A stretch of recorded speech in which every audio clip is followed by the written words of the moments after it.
Call the meeting to order of the Traffic, Bicycle, and Pedestrian Commission for August 15th.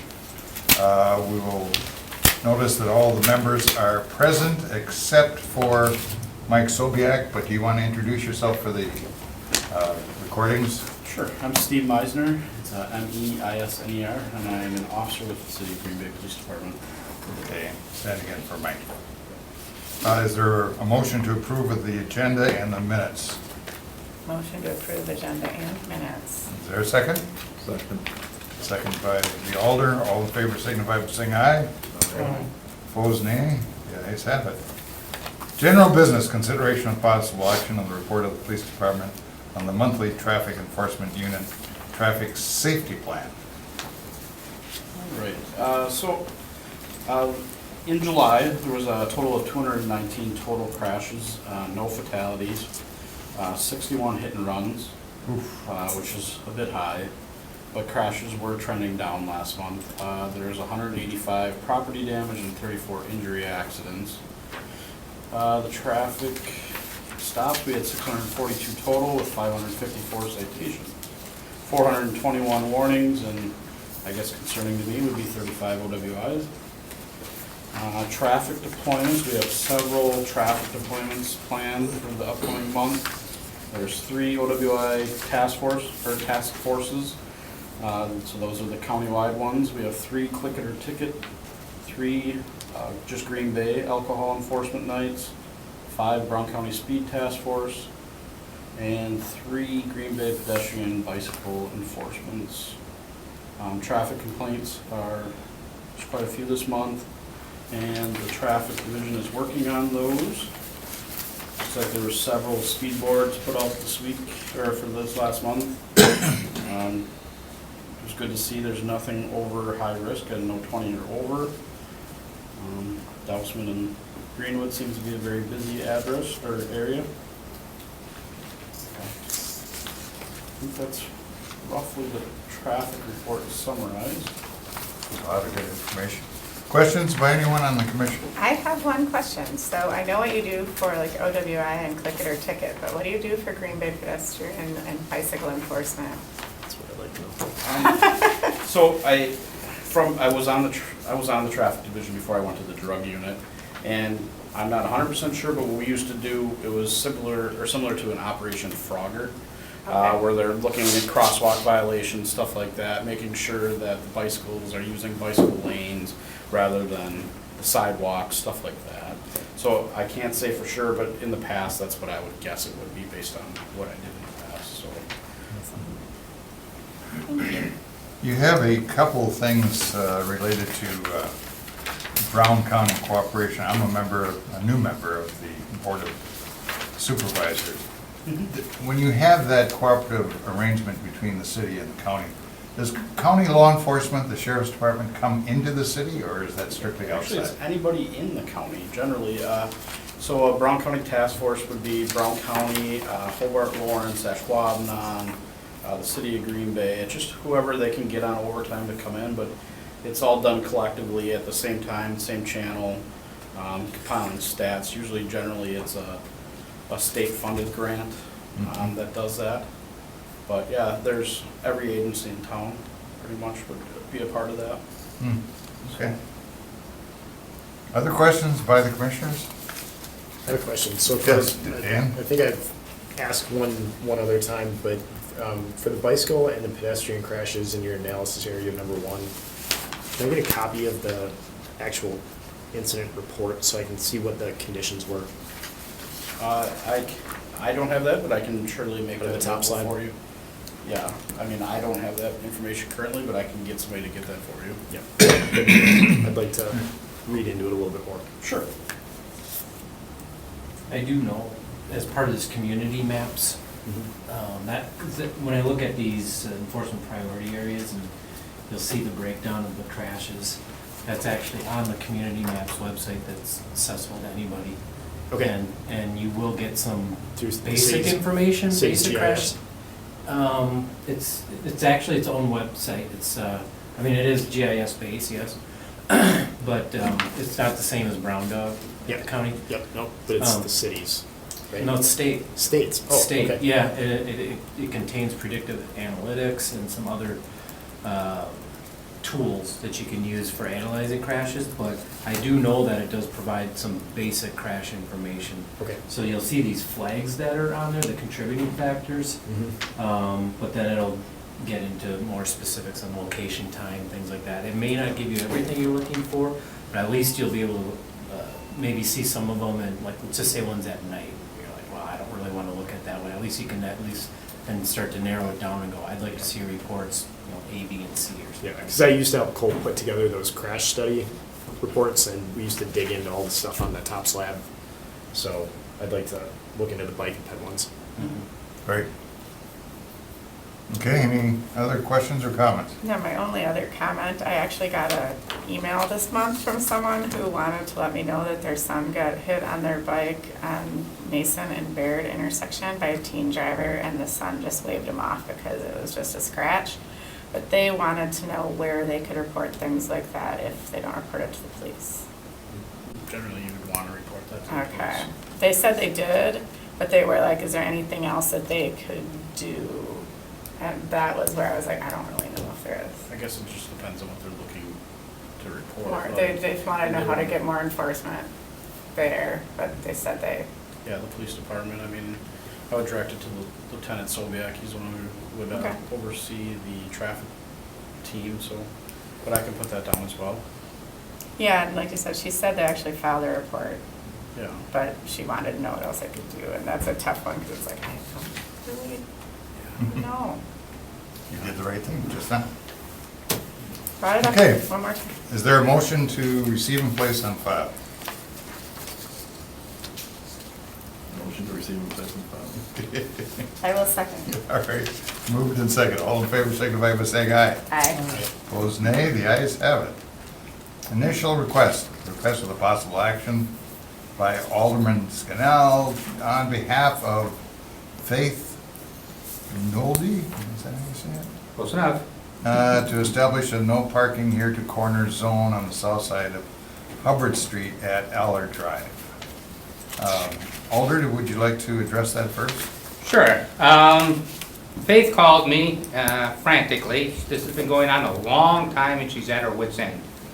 She's handicapped. It's very convenient for her. It's not much of a jog. There's a carriage walk. She can get right to her, straight to her front door.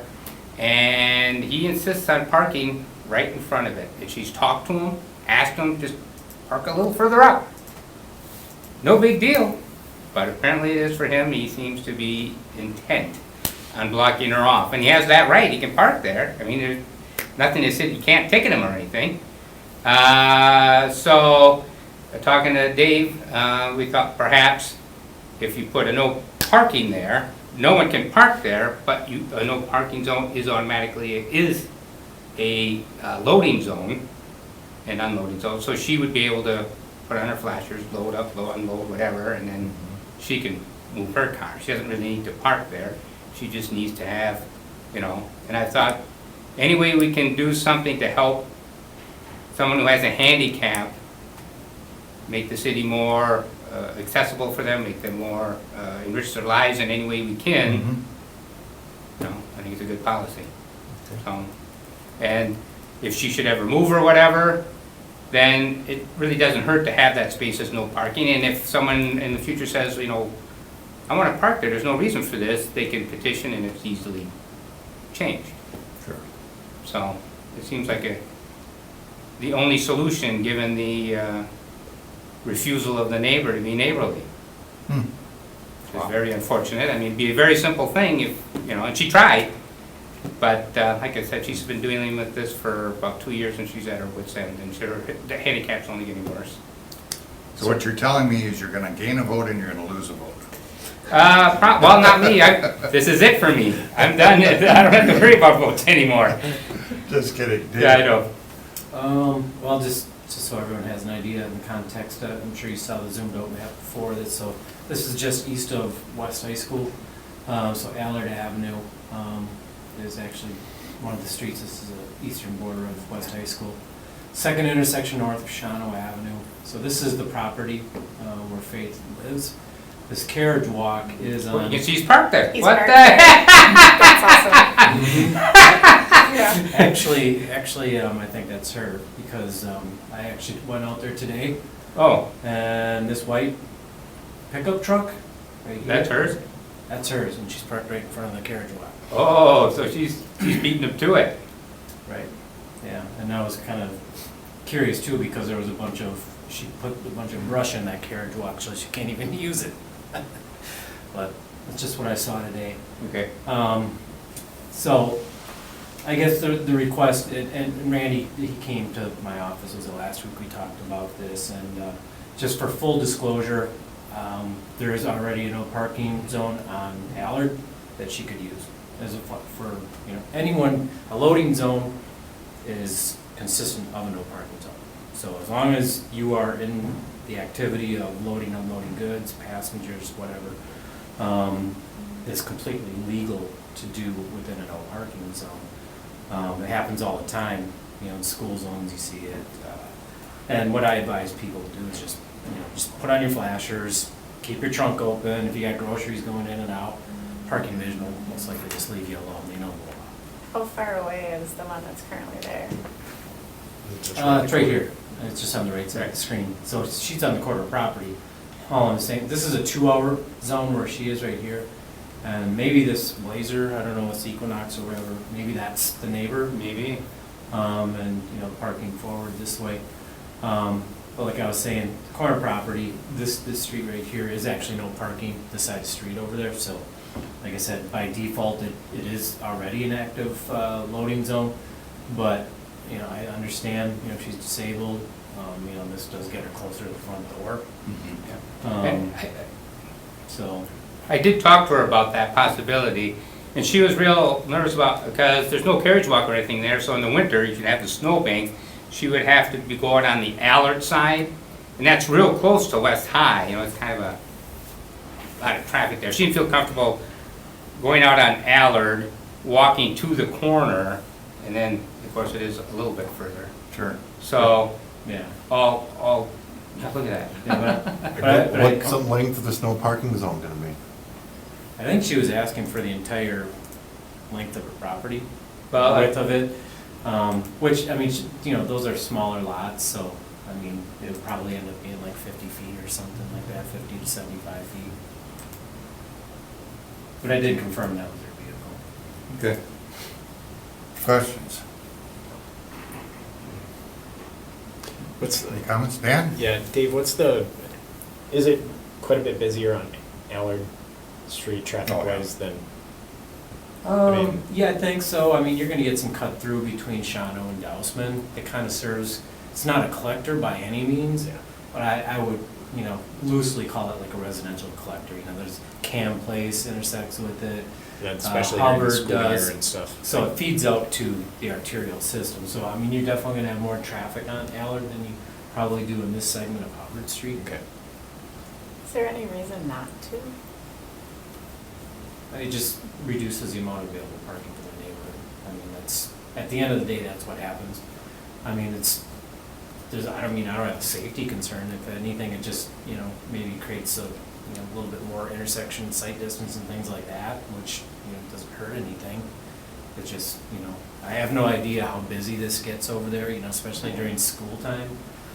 My guess, well, not my guess, that's why the 2-hour 7 to 4 school days would be there, just because high school kids, if they don't want to buy a permit at West, Right. they start spilling over into the residential streets. So, I guess, at the end of the day, and then Randy and I talked about this, I just said, you put a no parking here at the corner, that means her too. Other than this loading Oh, activity, yeah, but she could get a she- ticket right now. if it was, yeah, if it was Yeah. no parking here at the corner. So it's like, yeah, it applies to her too, just as well as it does to her neighbors. That was my question, where is she gonna park if she's using it as her loading zone? Does she have separate parking? She does have separate parking. Okay. But I talked to her about that, and she said she'd either just move up, or she's got Yeah, separate parking. Her, I'll just go ahead, zoom, put it in street view here. So you see, yeah, she's got a garage right here. Okay. Can her truck actually fit there without it spilling over onto the sidewalk, would that be an issue? I think she actually pays a neighbor to park. She doesn't park That's a in the good question. driveway. I That seems think. pretty small to put that pickup. Yeah, Yeah. I think she, I mean, nothing angers a pedestrian or a bicyclist more than when somebody is parked To change. in the sidewalk or Yeah. into the yeah. crosswalk or, Yeah. whatever. I don't think she uses her driveway. I think she pays someone to park in their driveway. Yeah. Okay. All right. Is there any other comments or questions from commissioners? Pat, do you have anything? Okay. Anything else? Is there a motion? Oh, we're slow tonight. Motion to approve. Moved by the alder. Is there a second? I'll second it. There's a second. All in favor signify by saying aye. Aye. Aye. Opposed, nay. The ayes have it. And Okay. if I Thank just you, might Randy. ask, Dave, you know roughly how long it would take before it would happen? Probably a week and a half. I'll get the work order out, probably tomorrow, but then we gotta call in for utility locates once those clear. If that pole where the 2-hour sign is happens to be on the property line, that's probably where I'll put it, and then it'll go a little quicker. Let's set Fat Pete signs in. Thanks. Okay. Thanks. Thank you. 90-day trial period. Any issues with that? I don't know, Randy, before you go. Yeah, sure, 90-day trial period is fine. Yeah, the Yeah. Emmett Street one, remember with the no stop Yeah. there standing? Has that been working for those neighbors? I think so, yeah. Okay, yeah, I've heard nothing, so I'm assuming that's all good. Yep. I've looked at it, because I remember when it first went in, I just wanted to make sure that the signing was done good, because it was kind of I was a just over there. a unique little bit location, ago, but it so- looked good from what our guys put out there, so. Okay. Move to approve. Is there a second? I'll second. There is a second from Pat, right? Who initiated that? I did. Okay. All in favor signify by saying aye. Aye. Opposed, nay. The ayes have it. Next meeting is scheduled for September 19th unless we hear otherwise. I'm not gonna be available, so unless we have, unless, we send someone else besides me. But we'll just assume that we don't have a meeting or just wait until you see if, Or can we cancel it now? Can we just cancel it? You can cancel it now and just say we're gonna, next meeting's gonna be October, whatever the third Monday is, okay. if that's what you decide. Like I said, we don't have any 90-day trial expiration, so we're good there. So, I mean, it's really up to you. It's probably gonna be hard for me to find a proxy, let's just put it that way. Is there a motion to change the next meeting date to October? I'll move. Been I'll moved by second. Pat, is second. Do we have that date, just so I can get it for the record? I don't have a calendar. 17th. 17th? Third Monday? Yep. Yeah, 17th. So it's been moved and second to have the next meeting of the commission on October 17th. All in favor signify by saying aye. Aye. Opposed, nay. Okay, I missed the first and second on that one too. That's it. It was Pat, right? And Kasia. Okay, is there a motion to adjourn? I'll make that motion. There we go. Hey, good time. Motion by Dan, is there a second by Pat? All in favor signify by saying aye. Aye. Opposed, nay. The ayes have it. Folks, enjoy the rest of your summer, and we'll Well. see you in October.